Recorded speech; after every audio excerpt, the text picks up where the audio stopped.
Qur'an chapter 104, Surah Al-Humazah by Sayyid Qutb, translation by Muhammad Al-Amrani.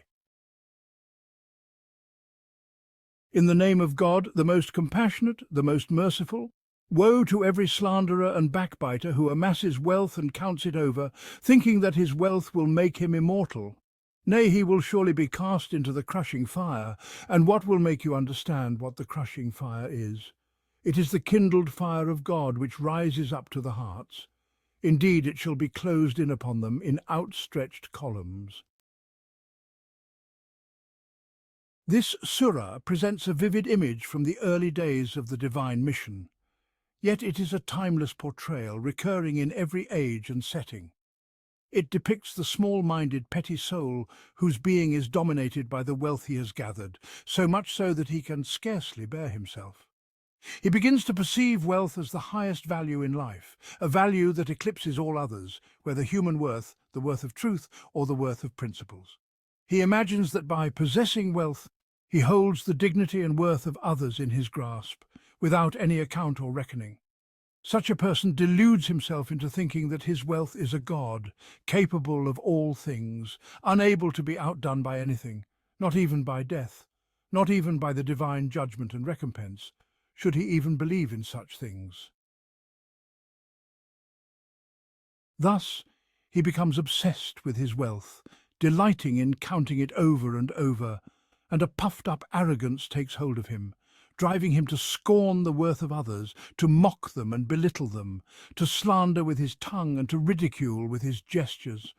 He mocks their movements and voices, demeaning their qualities and characteristics, whether by word or insinuation, through sneers and smirks, or with mocking gestures and derisive glances. This is the despicable, ignoble portrait of a human soul stripped of virtue and devoid of faith.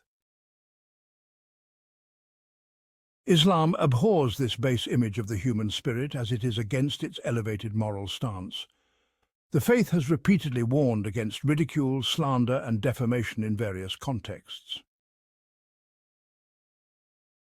However, its mention here with such severe denunciation and threat suggests that it addressed a real situation involving some of the disbelievers in their treatment of the messenger of God, peace be upon him, and the believers. The response, therefore, comes in the form of stern rebuke and dreadful warning. Although there are reports naming specific individuals, they are not definitive, so we suffice with what we have understood.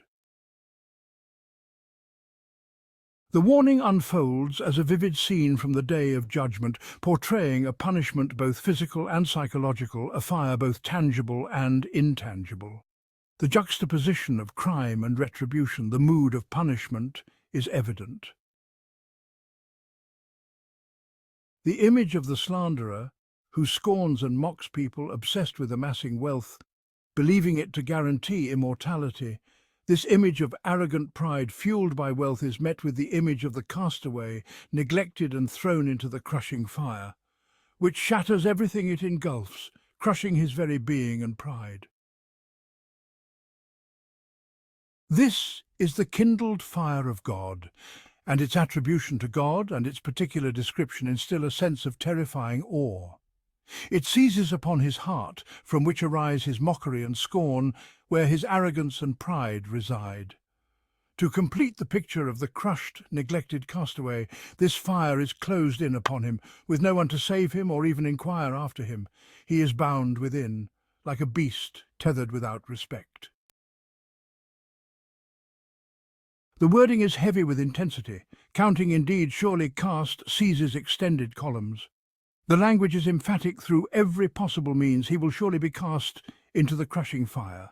And what will make you understand what the crushing fire is? The kindled fire of God. This ambiguity and then the clarifying question and answer all serve to emphasize and magnify the horror. And the expression is laden with threat. Woe surely cast, crushing fire. The kindled fire of God, which rises up to the hearts. Indeed, it shall be closed in upon them, in outstretched columns.